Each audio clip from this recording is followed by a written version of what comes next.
물러서시오. 지금 저 아이의 손끝만이 저 사람의 끊어진 숨줄기를 붙들 수 있소. 강 노인은 생각했습니다.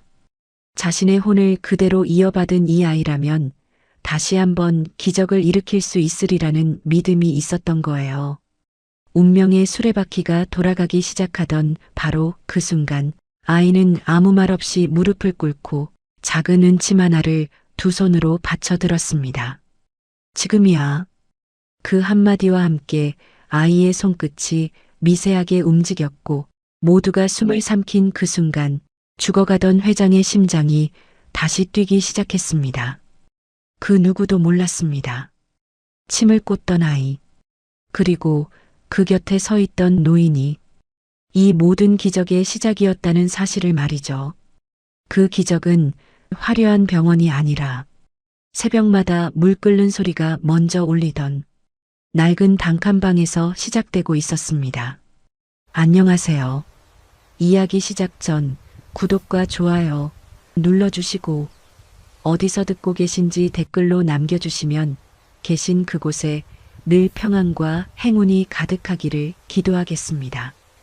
오늘의 이야기 시작하겠습니다. 사방이 어둠에 잠긴 시각이었습니다.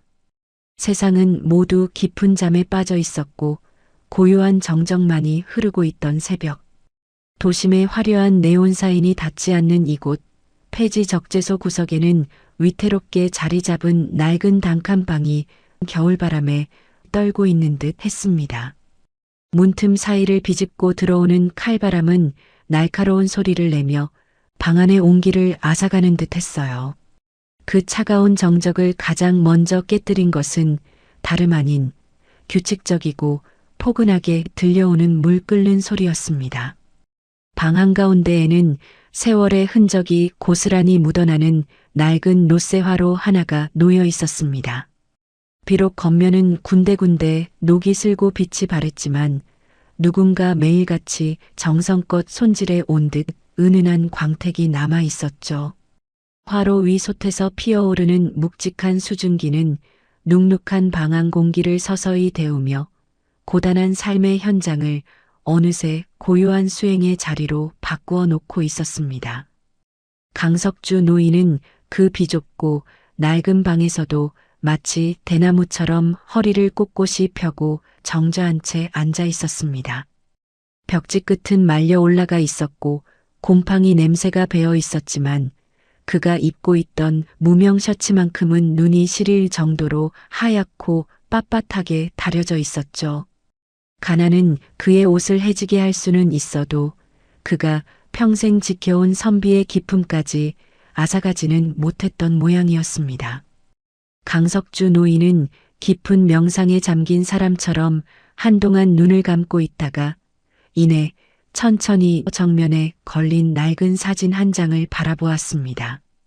그 사진 속에는 8해 전 불의의 사고로 세상을 떠난 딸과 사위가 환하게 웃고 있었어요. 노인은 떨리는 손을 뻗어 화로 위에서 잘 우려낸 첫 찬물을 잔에 따랐습니다. 김이 모락모락 피어오르는 찻잔을 들어 영정 앞에 올리려는 찰나였죠.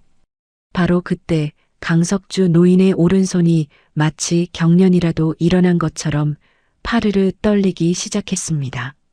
25해 전 제자들의 추악한 모함과 가장 믿었던 이의 침묵 속에서 모든 명예를 빼앗기고 쫓겨났던 그날의 비통함이 노인의 뼛속 깊은 곳에서부터 다시 살아나고 있었던 겁니다. 찻잔 속 맑은 물결은 그의 억울함과 원망을 대변하듯 잘게 요동치고 있었고 눈가에는 회한의 섭기가 차오르고 있었죠. 손끝의 떨림이 좀처럼 멈추지 않던 그때였습니다. 옆에서 곤히 자고 있는 줄로만 알았던 8살 민우가 어느새 다가와 노인의 거친 손등을 두 손으로 포근히 감싸주었어요. 아이의 작고 부드러운 손길이 닿자 신기하게도 노인의 격렬하던 떨림은 눈 녹듯 서서히 잦아들었습니다. 민우는 아무 말도 하지 않았죠. 그저 깊고 맑은 눈망울로 할아버지를 바라보다가 조심스럽게 찻잔을 건네받아 영정 앞에 정갈하게 놓았을 뿐이었어요. 이 아이, 민우는 8배 전 그 비극적인 사고 현장에서 노인이 자기 목숨보다 소중히 건져 올린 기적 같은 아이였습니다.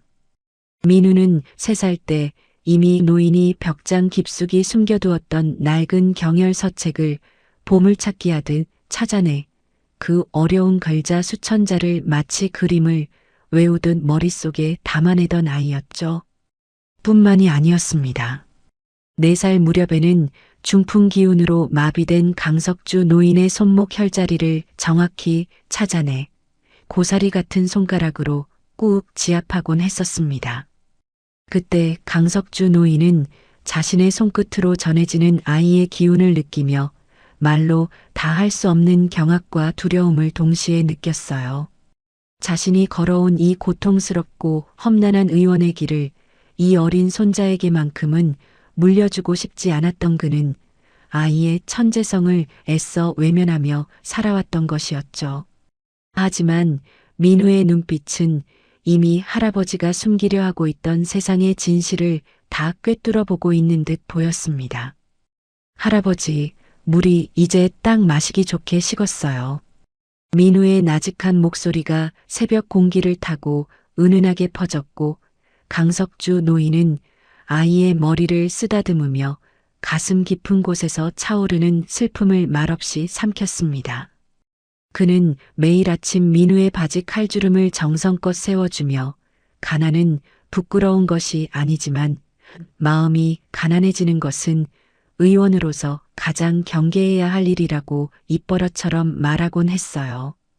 언제 어디서든 온 매무새를 단정히 하고 누구 앞에서도 고개를 숙이지 말라고 말이죠. 민우는 그 가르침을 영혼에 새긴 아이처럼 8살이라고는 믿기 어려운 침착함과 기품을 보여주었습니다. 해가 뜨기도 전 2사람은 익숙한 동작으로 리어카를 끌고 어두운 거리로 나섰습니다. 적재소 마당에 쌓인 파지더미에서 강석주 노인은 폐지 한 장을 주울 때도 마치 귀한 고서를 다루듯 결을 맞추고 먼지를 털어 리어카에 실었어요. 그것은 단순히 돈을 벌기 위한 노동이 아니라 삶에 대한 경외심과 질서를 아이에게 몸소 보여주는 장인의 의식과도 같았습니다. 민우는 할아버지가 고물상에서 무거운 파지 무게를 다는 그 지루한 대기 시간조차 허투루 보내지 않았습니다. 자신의 작은 팔뚝 위에 손가락 끝으로 경혈의 흐름을 덧그리며 할아버지가 알려준 침법을 조용히 복기하고 있었죠. 5살 되던 해의 일이었습니다. 시장 귀퉁이에서 쓰러진 행인을 보고 민우가 강석주 노인의 옷자락을 당기며 속삭였던 적이 있었어요. 할아버지, 저 아저씨 숨소리가 오른쪽으로만 치우쳐요. 가슴 밑에 나쁜 기운이 뭉쳐 있는 것 같아요. 그 한마디에 강석주 노인의 심장은 멎는 듯한 충격을 받았습니다. 아이의 직관은 이미 자신의 전성기 시절 감각을 훌쩍 뛰어넘고 있었던 것이었죠. 시장 사람들은 낡은 구두를 거울처럼 닦아 신고 폐지를 줍는 강석주 노인을 보며 거지 노인네가 유난이라며 비웃기도 했습니다. 하지만 그는 그런 무지한 조롱 앞에서도 허리를 대나무처럼 곧게 펴고 당당히 걸어갔습니다. 민우 역시 길 위에 떨어진 날카로운 사기그릇 파편이나 못을 보면 누가 시키지 않아도 묵묵히 주워 리어카 구석에 따로 담아두었죠. 남을 다치게 할 수 있는 것을 치우는 것이 곧 자신의 기운을 맑게 하는 공덕이라는 할아버지의 말은 아이의 어린 가슴 속 깊이 훈장처럼 달려 있었습니다. 아침 시장의 비린내와 눅눅한 습기가 올라오는 거리에서도 민우는 강석주 노인의 낡은 옷깃에서 나는 정갈한 비누 냄새를 맡으며 조용히 행복해하고 있었어요.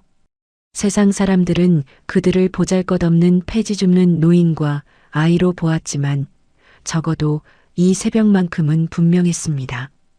이 도시에서 가장 고귀한 영혼을 가진 주인들이 바로 그들이었다는 사실 말입니다. 강석주 노인은 문득 민우의 옆모습을 바라보다가 25해 전 자신이 가르쳤던 수많은 제자들을 떠올렸습니다. 그 영리하다는 제자 수백 명을 모두 합쳐도 민우의 맑고 깊은 눈빛 하나를 당해낼 수 없다는 사실을 깨달았을 때 노인의 가슴에는 알 수 없는 두려움과 결단이 동시에 휘몰아쳤습니다. 이 아이의 재능을 언제까지 가두어둘 수 있을지, 이 험한 세상이 이 아이를 또 어떻게 상처 입힐지에 대한 걱정이었죠. 강석주 노인은 아이의 손을 더 꽉 쥐며 차가운 새벽 공기를 크게 들이마셨습니다. 민우는 할아버지의 손바닥 한가운데를 지그시 누르며 말없이 환하게 웃었어요. 마치 할아버지, 제가 있잖아요. 걱정하지 마세요. 라고 위로하는 것처럼 보였죠. 그렇게 이 고요한 새벽의 사투는 앞으로 두 사람에게 다가올 거대한 운명의 폭풍을 예고하듯 아침 해를 등진 채 두 사람의 그림자를 길게 늘어뜨리며 끝이 났습니다. 그 새벽의 고요한 사투는 그렇게 끝이 났지만 그 여운은 오래가지도 못한 채 곧 전혀 다른 소음으로 덮여가고 있었습니다. 차갑던 새벽 공기가 시장 상인들의 분주한 숨결로 채워질 즈음 어느새 시계는 오전 10시를 향해 가고 있었죠. 생선 비린내와 고소한 기름 냄새, 그리고 사람들의 거친 숨소리가 뒤섞인 시장 한복판으로 이곳과는 도무지 어울리지 않는 이질적인 풍경이 서서히 밀려들기 시작했습니다. 웅장한 엔진음을 내뿜으며 시장 어귀를 가득 메운 시커먼 세단 행렬은 그 자체로 하나의 벽처럼 상인들의 길을 가로막고 있었고 차 문이 열리자마자 쏟아져 나온 경호원들의 위압적인 태도에 시장의 공기는 순식간에 얼어붙고 말았죠. 가장 앞선 차량에서 내린 이는 태성그룹의 박도준 회장이었습니다. 최고급 캐시미어 코트를 걸치고 있었지만 그의 얼굴은 이미 막혀있는 기운 탓인지 검푸른 빛을 띠고 있었고 어딘가 불안한 기색을 감추지 못하고 있었습니다. 박 회장은 가슴 한가운데를 바늘로 찌르는 듯한 통증에 미간을 깊게 찌푸린 채 비서가 내미는 찬물을 급히 들이켰습니다. 그러나 차가운 물은 오히려 굳어버린 심장의 기운을 더 세게 조이는 것처럼 느껴졌을 뿐이었죠. 그는 거친 숨을 몰아쉬며 시장을 둘러보았습니다. 25해 전 자신이 짓밟고 일어서야 했던 스승의 가르침이 서려있던 이 시장통이 오늘따라 유난히 숨막히게 느껴졌고 이유를 알 수 없는 불안감이 가슴 깊은 곳에서부터 올라오고 있었습니다. 그의 곁에는 화려한 명품 드레스로 치장한 며느리 혜미가 서 있었습니다. 혜미는 자신의 값비싼 가방이 시장 상인들의 남루한 옷깃에 스치기라도 할까봐 코를 틀어막으며 신경질적으로 소리를 질렀습니다. 아버님, 대체 이런 천박한 냄새가 나는 곳엔 왜 직접 오시는 거예요? 비서들 시키면 될 일을 말이에요. 그녀의 입에서 쏟아지는 말들은 시장 사람들의 고단한 삶을 단숨에 벌레 취급하는 잔인한 독설이었고 혜미는 지나가는 상인들을 향해 더러우니 가까이 오지 말라며 노골적인 혐오를 드러냈습니다. 바로 그때였습니다. 시장 입구 한쪽에서 낡은 리어카의 바퀴를 손보며 잠시 숨을 고르고 있던 강 노인과 민우가 혜미의 행차와 마주치게 된 것이었죠. 급하게 발걸음을 옮기던 혜미의 명품 코트 자락이 민우의 낡은 리어카 끝에 스치자 그녀는 마치 오물이 묻기라도 한 듯 비명을 지르며 강 노인의 가슴팍을 거칠게 밀쳐버렸습니다. 이 노인네가 제정신이야? 이게 어떤 옷인 줄 알아? 너희들 목숨값을 다 합쳐도 이 옷 한 벌 못 사. 강 노인은 무지막지한 힘에 뒤로 비틀거리며 쓰러질 뻔했지만 이내 대나무처럼 허리를 곧게 세운 채 혜미를 바라보았습니다. 그 눈빛에는 비굴함이라곤 조금도 없었고 오히려 상대의 천박함을 가엽게 여기는 고결한 기운이 담겨 있었죠. 그는 흙먼지 묻은 소매를 천천히 털어내며 나직하지만 단호한 목소리로 말했습니다. 사람의 가치가 입은 옷값으로 정해진다면 부인께서는 지금 이 시장에서 가장 헐값의 옷을 입고 계신 셈이요. 그 말에 혜미의 얼굴은 분노로 일그러졌습니다. 그녀는 강 노인을 부축하고 있던 민우의 손에 들린 낡은 서책을 발견하자 짐승처럼 그것을 낚아채 바닥으로 내동댕이 쳤습니다. 거지 새끼가 공부는 무슨 공부야? 이런 쓰레기 같은 책을 보니까 사람이 이 모양이지. 혜미는 시장 바닥의 흙탕물 속에 떨어진 그 서책을 자신의 뾰족한 구두굽으로 잔인하게 짓밟아 버렸습니다. 그것은 강 노인이 25해 동안 피눈물을 흘리며 써내려간 민우에게 남겨줄 유일한 보물과도 같은 의학 필사본이었습니다.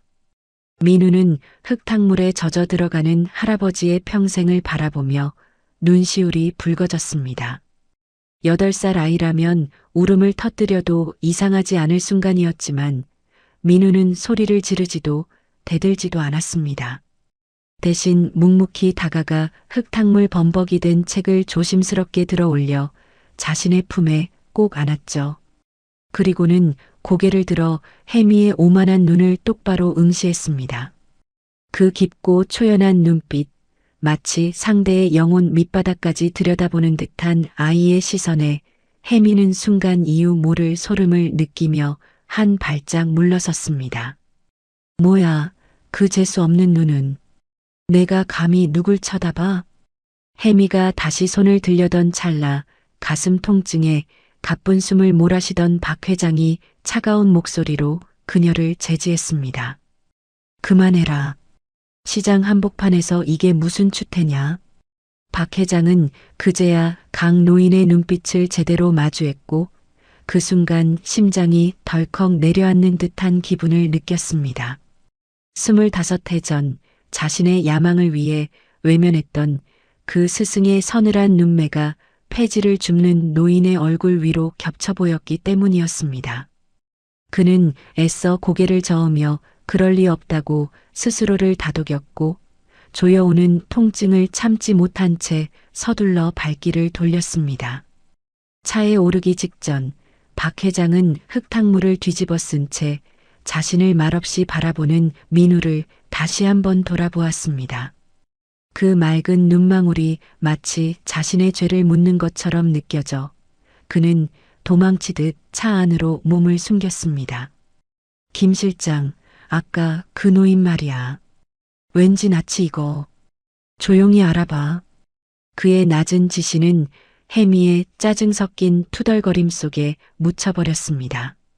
민우는 멀어져가는 검은 세단 행렬을 바라보다가 흙탕물에 젖은 책장의 혈자리 도표 위로 눈물 한 방울을 조용히 떨어뜨렸습니다. 그러나 곧 할아버지의 손을 더 꼭 잡으며 리어카 손잡이를 붙들었죠. 강 노인은 아이의 젖은 소매를 다독이며 낮게 말했습니다. 민우야, 저 사람들은 자기 영혼이 타들어가는 줄도 모르고 사는 거다. 그저 가엾게 여기거라. 진짜 힘이란 남을 짓밟는 데 있는 게 아니라 짓밟혀도 꺾이지 않는 마음에 있는 거란다. 그러나 혜미의 악행은 거기서 끝나지 않았습니다. 그녀는 떠나기 직전 김 실장에게 리어카를 영업 방해로 치우라며 시장 번영회에 압력을 넣으라고 악랄하게 지시했습니다. 시장 전체에 그녀의 천박한 웃음소리가 퍼져나가던 바로 그 순간 박 회장이 탄 차량이 갑자기 급정거했고 사람들의 비명소리가 시장 한복판을 갈랐습니다. 그렇게 운명의 수레바퀴는 25해의 한을 풀기 위해 마침내 거세게 돌아가기 시작하고 있었습니다. 시장의 소란 속에서 운명의 수레바퀴가 돌아가기 시작하던 바로 그 순간이었습니다. 갑작스럽게 울려 퍼진 비명 같은 소리와 함께 검은 세단 한 대가 시장 한복판에서 급정거했습니다. 기익. 하고 찢어지는 타이어 마찰음이 사람들의 고막을 때리며 조금 전까지 분주하던 시장의 공기를 단숨에 얼어붙게 만들었죠. 잠시 전 위세를 떨치며 떠났던 박도준 회장의 최고급 세단이 마치 보이지 않는 벽에 부딪힌 것처럼 길 한가운데 멈춰 서 있었습니다. 매캐한 타이어 타는 냄새와 뜨거운 배기가스가 아스팔트 위로 자욱하게 피어올랐고 상인들과 행인들은 무슨 일이 벌어진 것인지 가늠하지 못한 채 숨을 죽이고 그 광경을 지켜보고 있었습니다.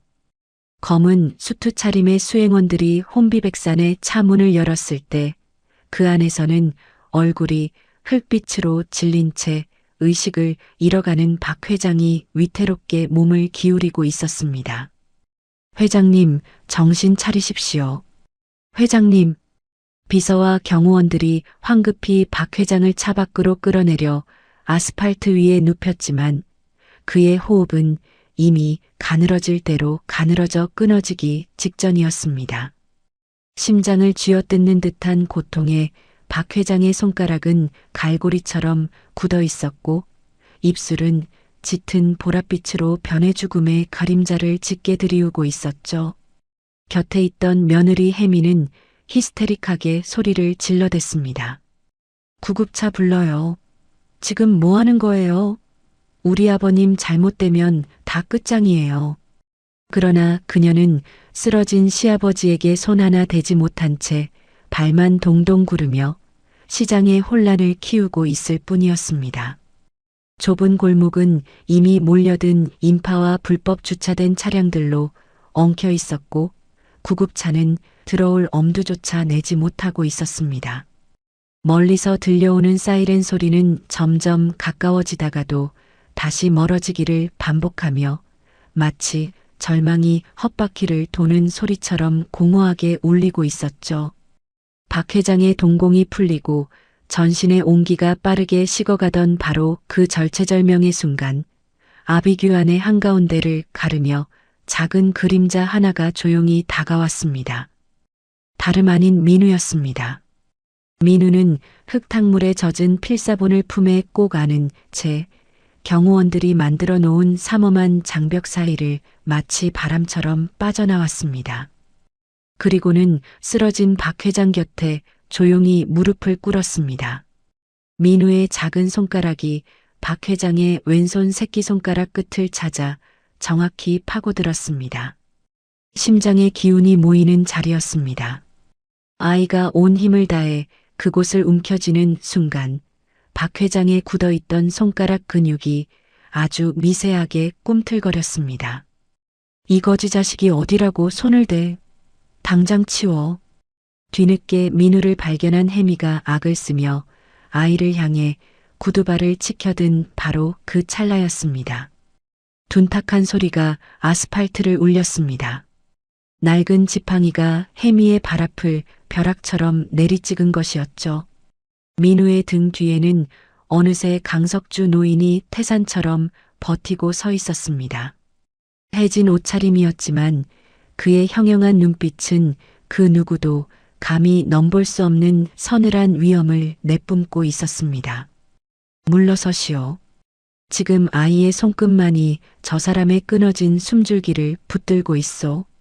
강석주 노인의 단호한 호령은 시장의 소음마저 한순간에 잠재웠습니다. 노인은 떨리는 자신의 오른손을 내려다보았습니다. 30년 전 사람을 살리던 그 손은 이제 세월과 고통에 마모되어 침을 들 수 없게 되었지만 그의 가슴 속에는 확신이 있었습니다. 자신의 혼을 그대로 이어받은 이 아이의 손이라면 다시 한번 기적을 일으킬 수 있으리라는 믿음이었죠. 강 노인은 가슴 깊숙이 숨겨두었던 낡은 비단 주머니를 꺼냈습니다. 그 안에는 박 회장이 오래전 선물했던 수는제 은침통이 들어 있었습니다. 25해의 유랑 속에서도 목숨처럼 지켜온 물건이었죠. 노인은 떨리는 손으로 침통을 열어 민우에게 건넸습니다. 민우야, 내가 해야 한다. 내 손은 떨리지 않으니 내가 이 사람의 막힌 문을 열어라. 민우는 흔들림 없는 눈빛으로 은침을 받아들었습니다. 8살 소년의 눈망울은 어느새 수많은 시간을 견뎌온 노련한 의원의 그것으로 변해 있었습니다. 아이는 은침을 입가에 가져가 따뜻한 숨결을 조용히 불어넣었습니다. 그리고는 박 회장의 코밑을 향해 망설임 없이 침을 꽂아 넣었습니다. 가느다란 은침이 굳어버린 살결을 뚫고 들어가며 막혀있던 기운을 강제로 흔들어 깨우기 시작했죠. 주변을 둘러싼 수행원들과 시장 사람들은 숨조차 제대로 쉬지 못한 채 그 장면을 지켜보고 있었습니다. 민우의 손끝은 잠시도 머뭇거리지 않았습니다. 곧바로 다음 자리를 찾아 움직였고 2번째 손가락 손톱 안쪽을 깊게 찔렀습니다. 그 순간 박 회장의 굳어있던 가슴이 크게 요동치며 짧고 거친 신음이 터져나왔습니다. 막혀있던 기혈의 둑이 무너지듯 멎어있던 심장이 다시 힘차게 박동하기 시작한 것이었습니다. 죽음의 색을 띠던 박 회장의 입술에 서서히 붉은 기운이 돌아왔고 굳게 닫혀있던 눈꺼풀이 파르르 떨리며 천천히 열렸습니다. 흐릿한 시야 속에서 박 회장은 자신을 내려다보는 민우의 맑은 눈동자와 그 뒤에서 병풍처럼 서 있는 강석주 노인의 실루엣을 동시에 마주했습니다. 그것은 마치 25해 전 자신이 외면했던 고결한 의술이 죽음의 문턱까지 따라와 다시 이승으로 끌어올리는 듯한 기묘한 감각이었습니다. 민우는 박 회장의 호흡이 점차 안정되는 것을 확인한 뒤 침착하게 은침을 거두어 다시 침통에 넣었습니다. 그리고는 자신의 해진 소매를 걷어 박 회장의 이마에 맺힌 식은 땀을 조심스럽게 닦아주었습니다. 욕심과 오만의 가시가 아이의 따뜻한 손길 한 번에 서서히 녹아내리는 듯한 순간이었습니다. 민우는 할아버지의 손을 잡고 몰려든 사람들의 경악 어린 시선을 등진 채 먼지 자욱한 시장 골목 안으로 소리 없이 사라졌습니다. 구급대원이 도착하고 박 회장이 눈을 뜬 뒤에야 혜미는 마치 자신이 모든 것을 지시한 것처럼 떠들어댔습니다. 제가 빨리 하라고 했잖아요. 아버님, 제가 다 시킨 거예요. 그러나 박 회장의 귀에는 며느리의 천박한 목소리 대신 자신을 살린 아이의 깊은 침묵과 그 뒤에 서 있던 스승의 서늘한 눈빛만이 천둥처럼 맴돌고 있었습니다. 살아계셨군요, 스승님께서. 박 회장은 희미한 의식 속에서도 사라진 줄로만 알았던 그 고결한 기품이 결코 죽지 않았음을 깨달았습니다. 그리고 가장 비천한 폐지 리어카 곁에서 가장 위대한 생명의 기적이 다시 피어났음을 온몸으로 느끼며 조용히 눈물을 흘렸습니다. 멈춰버린 10조 거물의 심장을 다시 뛰게 한 것은 황금도 명예도 아니었습니다. 흙탕물 묻은 필사본을 품에 안고 낡은 구두를 신은 한 천재 소년의 정갈한 손끝이었을 뿐이었습니다. 기적 같은 심장 박동이 다시 시작된 뒤 박도준 회장은 병원 VIP 응급실로 옮겨졌습니다. 응급실 안은 팽팽한 긴장감과 함께 소독약 냄새가 짙게 깔려 있었고 조금 전까지만 해도 사경을 헤매던 회장은 이제 간신히 안정을 되찾은 상태였습니다. 그러나 그의 곁을 지키던 대학병원장은 회복된 환자보다도 자신의 손바닥 위에 놓인 가느다란 은침 하나에서 눈을 떼지 못하고 있었습니다. 그것은 민우가 박 회장의 목숨을 살리고 미처 챙기지 못한 채 남겨두고 간 것이었고 병원장은 마치 전설 속 유물을 마주한 사람처럼 숨을 삼킨 채 거침을 뚫어지게 내려다보고 있었죠. 잠시 침묵이 흐른 뒤 병원장은 경악이 섞인 목소리로 조심스럽게 입을 열었습니다. 회장님, 정신이 조금 드십니까? 그런데 이 침은 대체 누구의 것입니까? 이건 보통 침이 아닙니다. 이 정교한 세공과 끝부분의 미묘한 휘어짐은 25해 전 학계에서 자취를 감춘 강석주 교수님의 동문 침법에서만 쓰이던 형식입니다. 이 침을 다룰 수 있는 분은 이 나라에 단 한 분뿐이었는데 대체 누가 회장님께 이 침을 놓은 것입니까? 그 말을 듣는 순간 박 회장의 눈동자가 크게 흔들렸습니다. 그는 떨리는 손을 뻗어 병원장의 손바닥 위에 놓인 은침을 거의 낚아채듯 가져왔습니다. 빛바랜 은빛 사이로 새겨진 미세한 무늬를 확인하자 박 회장의 온몸이 파르르 떨리기 시작했습니다. 그것은 30년 전 자신의 보잘것없던 사업 초기에 목숨을 구해준 스승에게 감사의 뜻을 담아 최고의 장인을 시켜 특별히 제작해 선물했던 바로 그 수는제 은침이었기 때문이었습니다. 강 교수님, 아니 스승님께서 살아계셨단 말인가. 박 회장의 가슴 깊은 곳에서 25해 전의 기억이 해일처럼 밀려왔습니다. 자신의 성공과 야망을 위해 제자들의 추악한 모함을 뻔히 알면서도 끝내 침묵했던 그날, 스승을 외면한 채 돌아섰던 비겁한 선택이 다시금 심장을 조여왔습니다. 그 배신 위에 쌓아 올린 10조의 재산이 이 순간만큼은 한낱 먼지보다도 초라하게 느껴졌습니다. 박 회장은 곁에 서 있던 김 실장의 멱살을 움켜쥐다시피 하며 절규하듯 명령했습니다. 김 실장, 당장 움직여. 25해 전 내가 비겁하게 눈 감았던 그 사건, 그 배신의 진실을 이제라도 바로잡지 못하면 나는 더 이상 사람이 아니다. 지금 당장 시장으로 가서 그 아이와 노인을 찾아 한치의 오차도 없이 그분들이 어디에 계신지 전부 알아오게. 그의 목소리는 병실의 유리창을 진동시킬 만큼 처절했고 김 실장은 회장의 서슬 퍼런 기세에 압도된 채 한순간도 지체하지 않고 병원을 나섰습니다. 그는 시장 상인들 사이를 누비며 폐지 더미와 골목 구석구석을 현미경 들여다보듯 살폈고 마침내 리어카가 머물렀던 자리 근처에서 흙먼지가 묻은 종이 한 장을 발견했습니다. 그 종이에는 민우가 연습 삼아 그린 인체 경혈도가 있었는데 8살 아이의 솜씨라고는 믿기 힘들 만큼 정교했고 그 옆에는 강 노인 특유의 단정하고 기품 있는 필체로 주석이 덧붙어 있었습니다. 보고를 받은 박 회장은 김 실장의 말이 끝나기도 전에 환자복 위에 코트만 걸친 채 병실을 뛰쳐나갔습니다. 엘리베이터를 기다릴 여유조차 없이 계단을 내달렸고 그의 발에는 병원용 슬리퍼조차 신겨 있지 않았습니다. 맨발로 병원 복도를 질주하는 10조 거물의 모습에 의료진과 직원들은 경악했지만 박 회장의 귀에는 오직 25해 전 스승의 마지막 뒷모습만이 맴돌고 있었습니다. 스승님을 그런 폐지 더미 속에 남겨두다니 내가 정말 천벌을 받을 놈이었구나. 차에 올라탄 박 회장은 거친 숨을 몰아쉬며 창밖을 바라보았습니다. 평생 흘려본 적 없던 참회의 눈물이 그의 눈가에서 멈출 줄 모르고 흘러내렸습니다.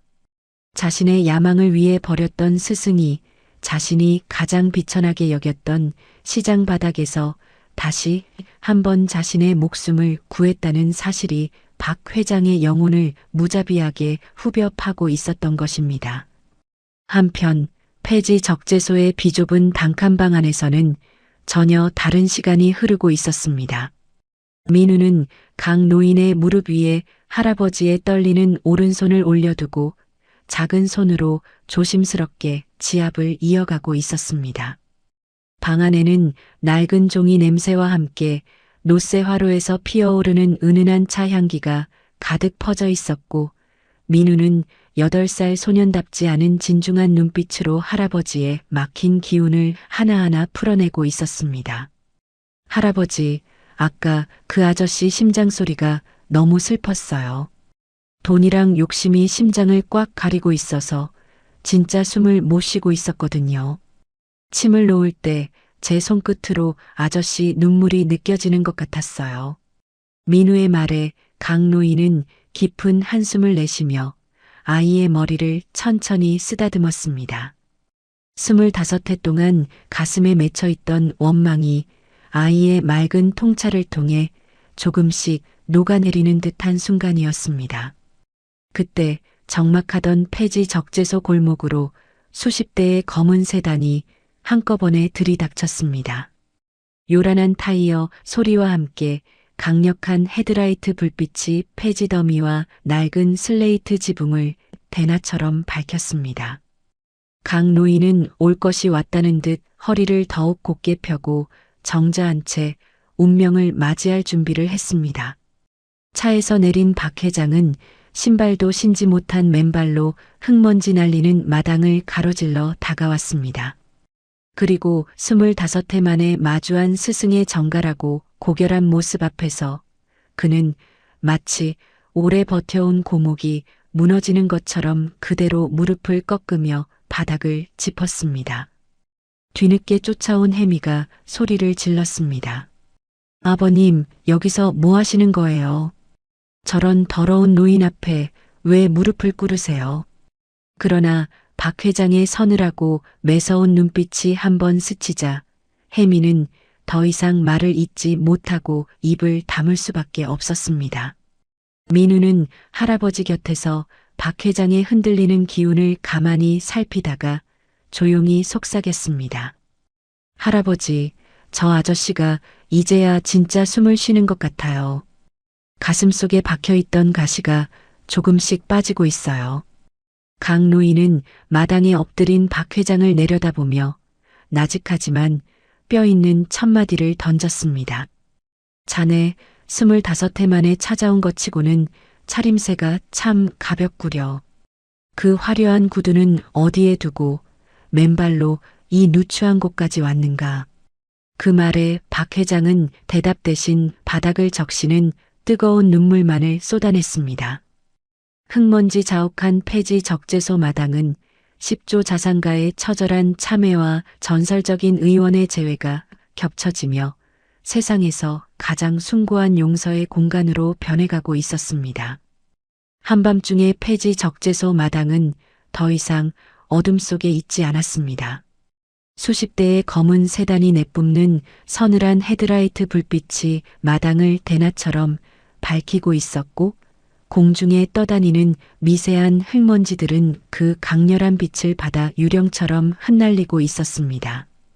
적막하던 공간은 빛으로 가득 찼지만 그 속에 흐르는 공기는 오히려 숨막힐 만큼 무거웠습니다.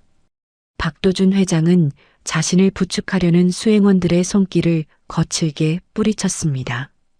그의 시선에는 오직 단칸방 문 너머 희미한 전등 아래에서 대나무처럼 곧게 앉아있는 스승강 노인의 실루엣만이 담겨 있었죠.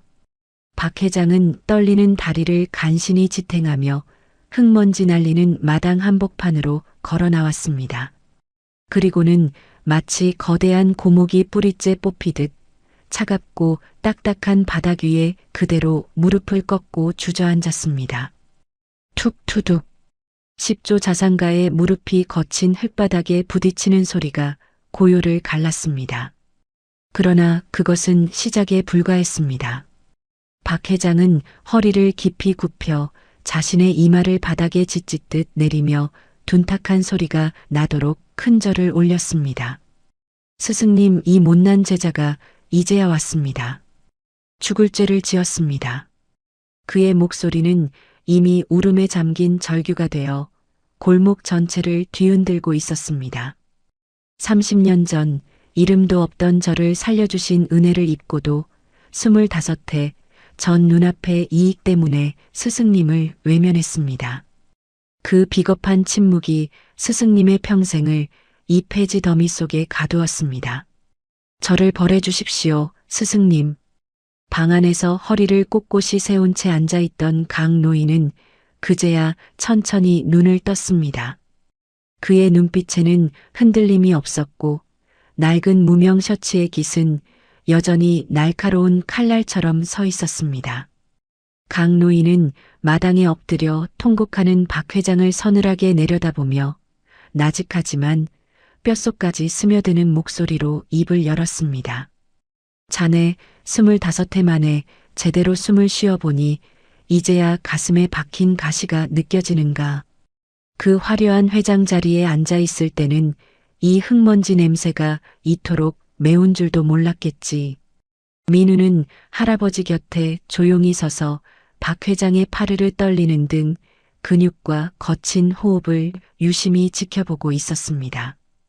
아이의 눈에는 박 회장의 가슴 깊숙이 맺혀 있던 시커먼 응어리가 참회의 눈물과 함께 조금씩 풀어져 혈관을 타고 흘러나가는 모습이 보이는 듯 했습니다. 바로 그때였습니다. 상황을 전혀 이해하지 못한 며느리 혜미가 차에서 내려 히스테릭한 비명을 지르며 마당으로 달려왔습니다. 그녀는 박 회장의 팔을 붙잡아 끌어당기며 소리쳤습니다. 아버님, 정말 왜 이러세요? 제정신이세요? 이런 냄새 나는 노인네한테 왜 무릎을 꿇고 이러시는 거예요? 사람들이 보면 어쩌려고 그래요? 얼른 일어나세요. 혜미의 천박한 목소리는 숭고한 참회의 공기를 산산조각 내고 있었습니다. 그 순간 박 회장은 번개 같은 기세로 일어나 혜미의 손을 거칠게 뿌리쳤습니다. 그의 눈에는 평생 한 번도 본 적 없는 서슬퍼런 분노가 서려 있었습니다. 입 닥쳐라. 박 회장은 사자후와 같은 목소리로 혜미를 향해 포효했습니다. 이 무지하고 천박한 인간아. 내가 오늘 시장 바닥에서 짓밟고 모욕했던 이분이 바로 내 가문의 은인이자 내 생명의 주인이시다. 당장 무릎 꿇고 스승님 앞에 머리를 박아 사죄해라. 혜미는 생전 처음 마주한 시아버지의 광기에 가까운 분노에 다리가 풀려 그대로 주저앉고 말았습니다. 주변의 경호원들과 김 실장조차 그 기세에 압도된 채 숨을 죽이고 마당 끝으로 물러나 있었습니다. 민우는 공포로 인해 온몸이 떨리고 있는 혜미의 오른쪽 어깨 근육이 경련을 일으키는 모습을 가만히 바라보다간 조심스럽게 다가와 말했습니다. 아줌마, 거기 근육이 자꾸 떨리는 건 마음이 비어 있어서 그래요. 욕심이 너무 많으면 몸이 먼저 알아요. 이제 그만 미워하세요. 그래야 매일 밤 아줌마를 괴롭히는 머리 아픈 것도 조금씩 나아질 거예요. 아이의 초연하고 기품 있는 말에 혜미는 마치 귀신을 본 사람처럼 멍한 표정으로 민우를 올려다보았습니다. 자신의 추악한 내면이 8살 아이의 맑은 눈동자 앞에서 낱낱이 드러난 듯한 기분에 그녀는 더 이상 아무 말도 하지 못한 채 고개를 떨구었습니다. 강 노인은 지팡이 끝으로 혜미를 가리키며 엄중하게 말했습니다. 돈이 많다고 사람의 영혼까지 발밑에 둘 수 있다고 믿었느냐? 너는 오늘 내가 버린 것이 무엇인지, 내가 짓밟은 폐지한 장보다 못한 내 인격이 어떤 것인지 온 세상이 보게 될 것이다. 박 회장은 김 실장을 돌아보며 단호하게 명령했습니다. 김 실장, 당장 그룹의 모든 법무팀을 소집해라. 25회 전 강 교수님을 모함하고 진실을 조작했던 자의 비리를 하나도 남김없이 밝혀 검찰에 넘겨라. 그리고 저 며느리는 이 시간부로 태성 가문에서 영구 제명이다. 당장 내 눈앞에서 치워라. 김 실장은 단 한순간의 망설임도 없이 고개를 숙이며 움직이기 시작했습니다. 25해 동안 멈춰 서 있던 진실의 톱니바퀴가 그날 밤 거대한 소리를 내며 다시 돌아가기 시작한 순간이었습니다. 혜미는 경호원들에게 끌려가면서도 자신의 몰락을 믿지 못하겠다는 듯 넋이 나간 표정을 하고 있었습니다. 민우는 혜미가 떨어뜨리고 간 화려한 명품 가방에는 시선조차 주지 않은 채 자신이 흙탕물 속에서 건져 올렸던 낡은 필사본을 다시 품에 안았습니다. 책은 적고 얼룩져 있었지만 민우의 가슴 안에서는 세상 그 무엇보다 빛나는 보석처럼 조용히 빛나고 있었습니다. 박 회장은 다시 강 노인을 향해 돌아앉아 장판 바닥에 머리를 조아렸습니다. 스승님, 제발 저를 거두어 주십시오. 남은 생은 스승님의 발을 닦으며 속죄하겠습니다. 이 못난 제자의 마지막 청입니다. 강 노인은 비로소 떨리는 오른손을 천천히 내밀어 박 회장의 굽은 어깨를 짚었습니다. 25해 동안 얼음처럼 쌓여있던 악연과 배신의 시간이 노인의 묵직한 침묵과 박 회장의 뜨거운 눈물 속에서 서서히 녹아내리고 있었습니다. 헤드라이트 불빛 속에 자욱하게 피어오르는 흙먼지는 이제 더 이상 고통의 흔적이 아니라 두 사람의 엉킨 운명이 풀려나가는 정화의 연기처럼 보이고 있었습니다. 다음 날 아침 눈부시도록 시린 겨울 햇살이 도시를 덮었지만 대한민국 전체는 그보다 훨씬 뜨겁고 무거운 진실 하나로 요동치고 있었습니다.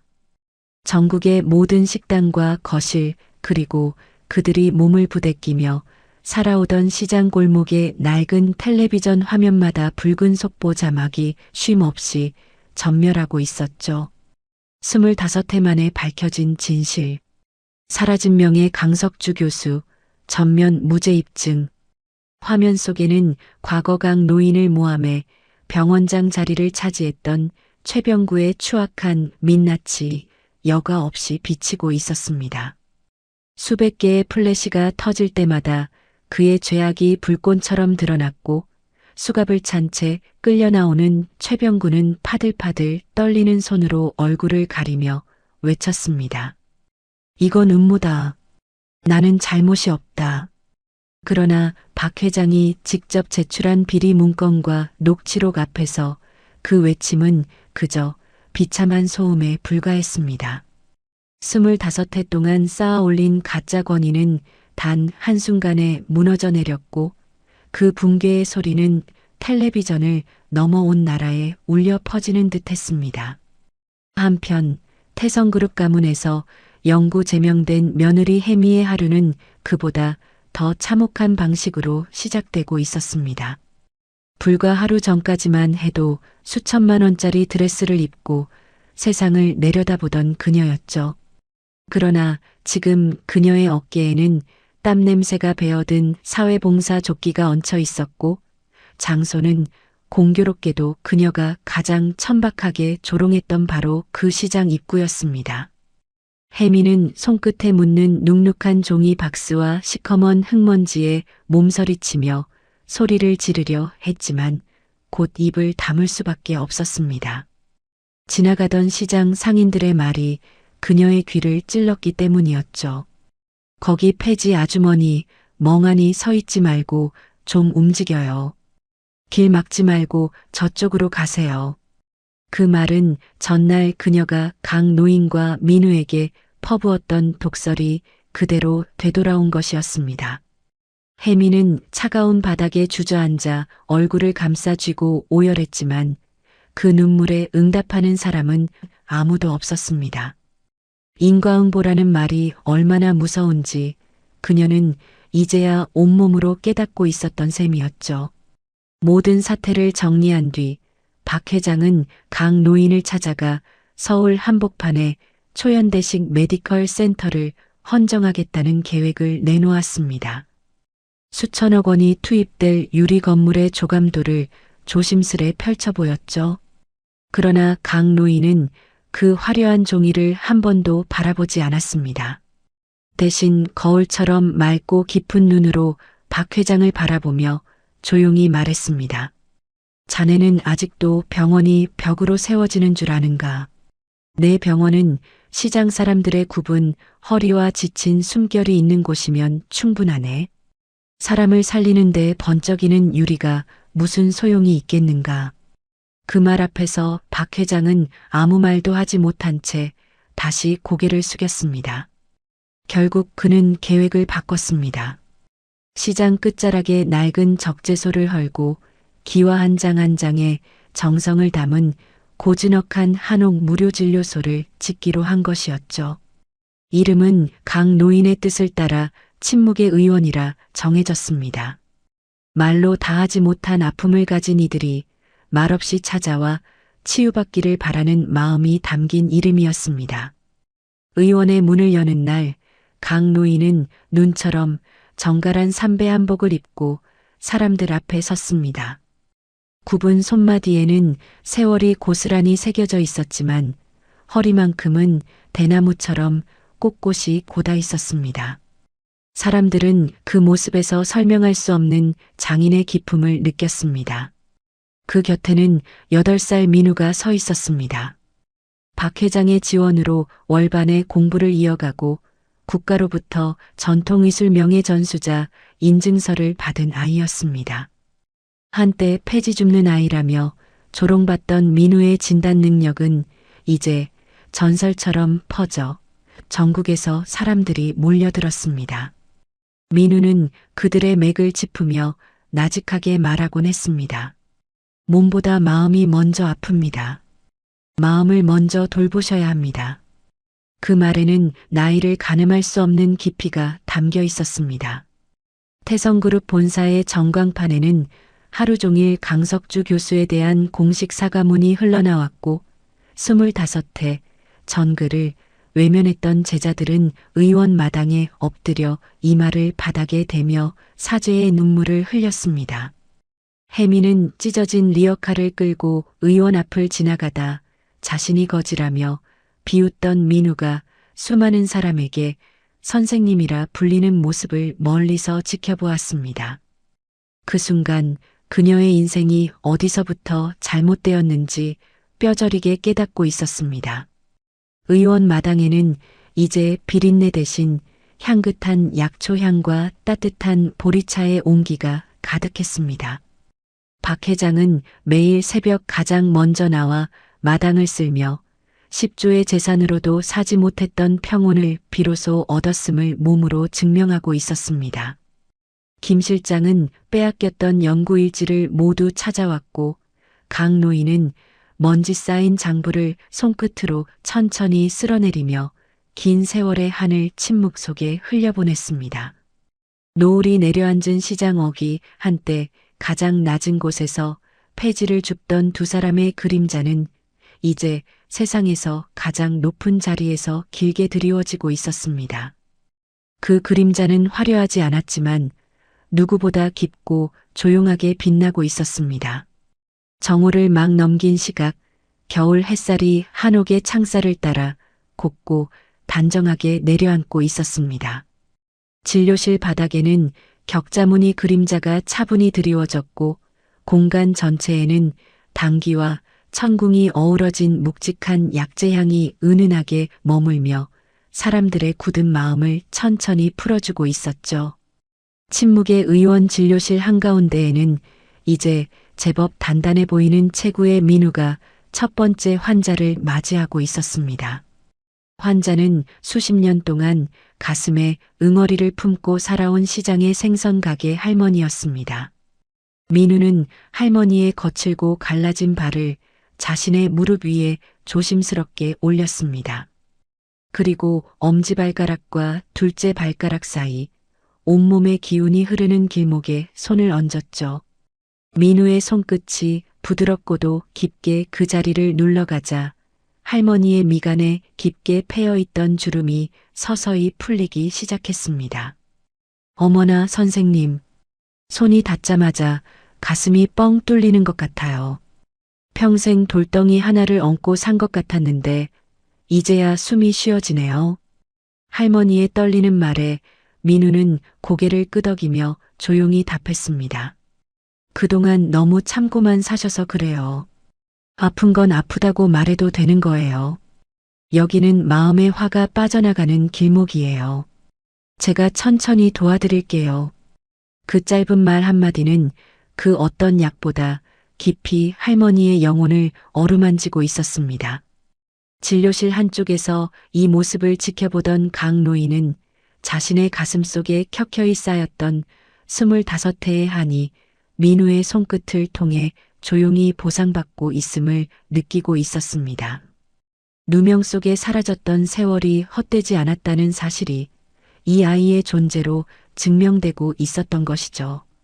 진료실 밖 복도에는 소박한 개량 한복을 입은 박 회장이 서 있었습니다. 그는 민우의 재능을 세상 밖으로 내보내고 싶다는 마음을 오래 품고 있었죠. 진료가 잠시 쉬는 틈을 타 박 회장은 조심스럽게 다가와 제안을 건넸습니다. 스승님, 그리고 민우야.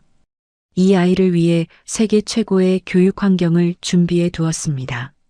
학비도 연구도 모든 길을 열어두었어요. 이 재능은 세계가 알아야 하지 않겠습니까? 민우는 할아버지를 한번 바라본 뒤 박 회장을 향해 맑게 미소 지으며 고개를 저었습니다. 회장님, 마음만으로도 충분히 고맙습니다.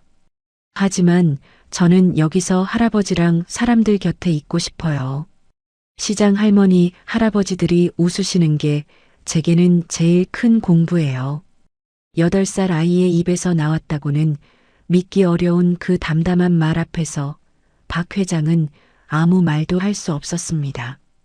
돈으로 모든 것을 움직여왔다고 믿었던 제왕의 신념이 아이의 조용한 인술 앞에서 다시 한번 무너져 내리고 있었죠. 의원 밖 골목에서는 전혀 다른 풍경이 이어지고 있었습니다. 한때 화려한 외제차를 타고 시장을 내려다보던 혜미가 이제는 찢어진 종이 박스를 리어카에 싣고 힘겹게 끌고 지나가고 있었습니다. 그녀가 잠시 의원 앞마당에 주저앉아 숨을 고르려 하자 지나가던 상인이 차갑게 말을 던졌습니다. 거기서 쉬면 안 됩니다. 길 막지 말고 저쪽으로 가세요. 진료실 창밖으로 덜컹거리는 리어카 소리가 들려왔습니다. 예전 민우와 강 노인이 끌던 소리와 닮아 있었지만 훨씬 거칠고 위태롭게 골목을 긁고 있었죠. 민우는 지압하던 손을 멈추고 잠시 창밖을 바라보았습니다. 그곳에는 봉사조끼를 입은 혜미가 몸보다 큰 박스 더미를 끌며 비틀거리듯 걸어가고 있었습니다. 그녀의 손마디는 추위와 고단함에 파르르 떨리고 있었고 얼굴은 바람에 갈라져 있었습니다.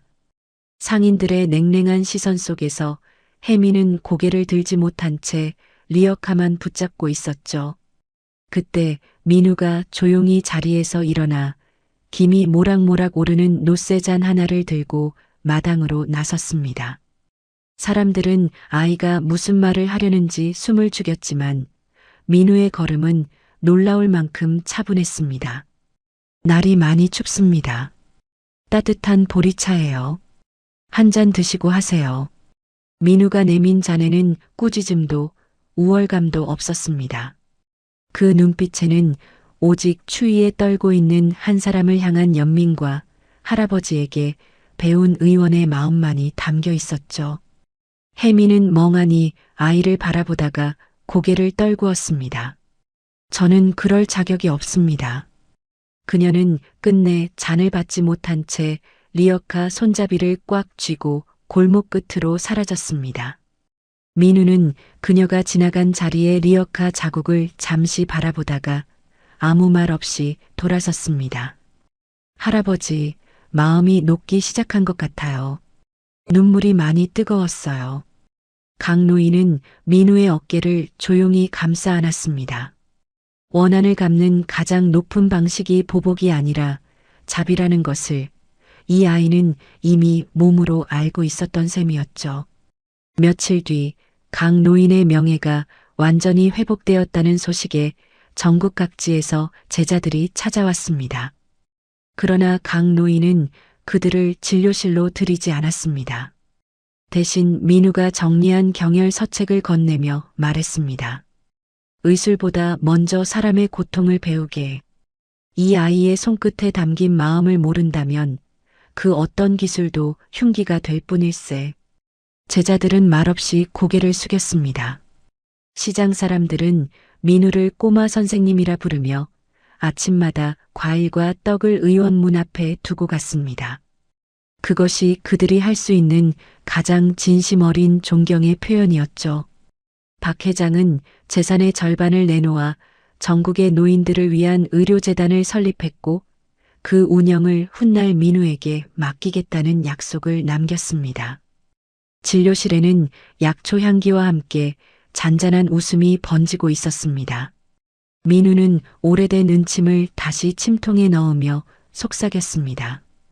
이 침은 이제 사람을 아프게 하지 않을 거예요. 사람을 살리는 데만 쓸 거예요. 강노인은 아이의 손을 꼭 잡았습니다. 그래, 민우야. 돈은 사라져도 진심은 남는다. 내 손끝에 옹기는 오래도록 기적이 될 거다. 그날 저녁 의원 마당에는 조용한 평온이 내려앉았습니다. 가장 낮은 곳에서 시작된 두 사람의 삶은 결국 가장 높은 품격으로 세상을 비추고 있었습니다. 매서운 칼바람이 옷깃을 파고들고 삶의 고단함만이 가득했던 그 겨울은 이제 먼 기억 너머로 물러나 있었습니다. 1년이 흐른 시장 입구에는 더 이상 비린내와 날선 고성이 오가지 않았습니다. 대신 은은한 침향과 달콤하면서도 쌉싸름한 한약재의 향기가 공기 속에 스며들며 이곳을 지나는 사람들의 굳어있던 마음을 조용히 풀어주고 있었죠. 시장은 이제 단순히 물건을 사고 파는 장소가 아니라 서로의 상처를 보듬고 숨을 고르는 삶의 쉼터가 되어 있었습니다. 10살이 된 민우는 시장 상인들의 몸뿐 아니라 마음의 생채기까지 살피는 든든한 존재로 자라나 있었습니다. 매일 아침 골목에 핀 이름 모를 들꽃에 다정히 인사를 건네고 할아버지의 의술을 묵묵히 익혀가는 민우의 뒷모습에서는 어느새 어린 의원의 풍모가 자연스럽게 배어 나왔습니다. 상인들은 민우를 볼 때마다 우리 꼬마 선생님 오셨네 하며 반가운 웃음으로 맞이했고 그 인사는 이제 시장의 일상이 되어 있었습니다. 강석주 노인은 눈처럼 하얗게 센 머리를 단정히 빗어넘긴 채 민우가 다려온 약을 천천히 음미하며 생애 가장 평온한 황혼을 보내고 있었습니다. 그가 입은 한복은 여전히 수수한 무명이었지만 대나무처럼 곱게 선 칼주름과 흐트러짐 없는 매무새에는 세월이 더할수록 깊어지는 품격이 담겨 있었습니다. 보는 이로 하여금 절로 고개를 숙이게 만드는 우리가 닮고 싶어하는 진정한 어른의 모습이 그 자리에 있었습니다. 한때 오만함의 상징이었던 혜미 역시 완전히 달라져 있었습니다. 사회봉사 기간이 끝난 뒤에도 그녀는 시장을 떠나지 않았습니다. 새벽마다 골목을 쓸고 닦으며 꾸준히 일을 도맡아 하는 그녀의 손마디는 이제 과거의 화려한 보적보다 더 값진 삶의 흔적으로 거칠어져 있었죠. 그녀가 주워 담는 종이 박스는 더 이상 버려진 물건이 아니라 스스로의 과거를 씻어내는 정화의 도구처럼 보였습니다. 상인들 또한 이제는 혜미를 향해 물 한 잔을 건네며 조용히 자리를 내어주곤 했습니다. 박도준 회장도 몰라보게 변해 있었습니다. 최고급 정장 대신 수수한 개량 한복을 입고 매주 의원을 찾아와 민우와 바둑을 두는 시간이 그의 가장 큰 즐거움이 되었습니다. 민우야, 평생 모은 돈보다 너와 두는 이 바둑 한 판, 그리고 시장 골목에서 나누는 국밥 한 그릇이 내 심장을 더 힘차게 뛰게 하는구나. 그날 시장 바닥에서 쓰러졌던 일이 내 인생 최고의 선물이었어. 박 회장의 얼굴에는 욕심 대신 평온한 주름이 자리 잡고 있었습니다. 화려한 껍데기를 내려놓고 비로소 사람다운 숨을 쉬게 된 인생의 진짜 승리자처럼 보였죠. 어느 황금빛 노을이 짙게 내려앉은 오후, 민우는 자신의 팔뚝 위에 정성스럽게 경혈선을 그려 넣다가 할아버지를 바라보며 물었습니다. 할아버지, 책 속의 이야기는 끝났지만 우리의 길은 이제부터 다시 시작되는 거죠? 강노인은 아이의 맑고 깊은 눈을 한참 바라보다가 부드러운 미소와 함께 나직이 대답했습니다. 그렇단다, 민우야. 너는 그저 묵묵히 빛이 되어주면 된다. 세상이 아무리 어두워도 진심을 담은 작은 빛 하나를 이길 수는 없으니까. 시장 골목을 나란히 걷는 노인과 소년의 뒷모습 위로 오렌지빛 노을이 축복처럼 내려앉았습니다. 두 사람의 그림자는 하나로 겹쳐졌고 상인들은 그들이 지나갈 때마다 하던 일을 멈추고 조용히 허리를 굽혔습니다. 가난 속에서도 인품을 지키고 침묵 속에서도 진실을 증명해낸 삶을 향한 진심 어린 존경이었습니다. 침묵의 의원 현판 위로 내려앉은 금빛 햇살은 오랜 세월 묻혀있던 진실이 마침내 제자리를 찾았음을 말없이 전하고 있었습니다.